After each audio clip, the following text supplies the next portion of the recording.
అమూల్యకి విశ్వ ఫోన్ చేస్తాడు. దాంతో అమూల్య మాట్లాడుతూ నిశ్చితార్థం అయిపోయింది విశ్వ, ఇక నా జీవితం అని ఏడుస్తూ ఉంటుంది. అమూల్య, నువ్వు అస్సలు బాధపడకు, జరిగింది నిశ్చితార్థం మాత్రమే కదా, పెళ్లి కాదు కదా. నువ్వు నా ప్రాణం అమూల్య, మీ వాళ్ళు మా వాళ్ళు, చివరికి ఆ దేవుడు చెప్పినా సరే నిన్ను నేను అస్సలు వదులుకోను. అంతగా వదులుకోవలసి వస్తే నా ప్రాణాలే వదిలేస్తాను, చావనైనా చస్తాను, కానీ నువ్వు లేకుండా, నీ ప్రేమ లేకుండా నేను అస్సలు బతకలేను. నువ్వు ధైర్యంగా ఉండు.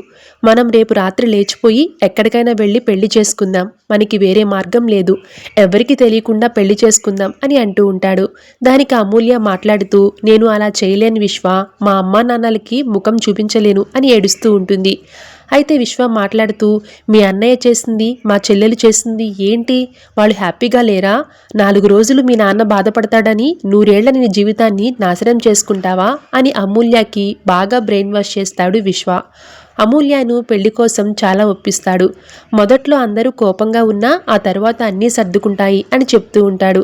అమూల్యను తీయటి మాటలతో, ప్రేమతో నిండిన కబుర్లతో బాగా ఇన్ఫ్లుయెన్స్ చేస్తూ ఉంటాడు విశ్వ. అమూల్య మాట్లాడుతూ ఉంటే ఈలోపు అక్కడికి వేదవతి వచ్చేస్తుంది. దాంతో అమూల్య ఫోన్ పెట్టేస్తుంది. అమూల్య చేతుకున్న ఎంగేజ్మెంట్ రింగ్ కింద పడిపోయి ఉంటుంది. ఆ రింగ్ వేదవతి చూసి తీస్తుంది. వేదవతి మాట్లాడుతూ, ఏంటిది అమూల్య, కింద ఎందుకు పాడేశావు అని అడుగుతుంది. దానికి అమూల్య, నేను పడేయలేదమ్మా, జారి పడిపోయింది అని అనగానే ఆ రింగ్ తీసుకుని తల్లి ముందే వేలికి పెట్టుకుంటుంది అమూల్య.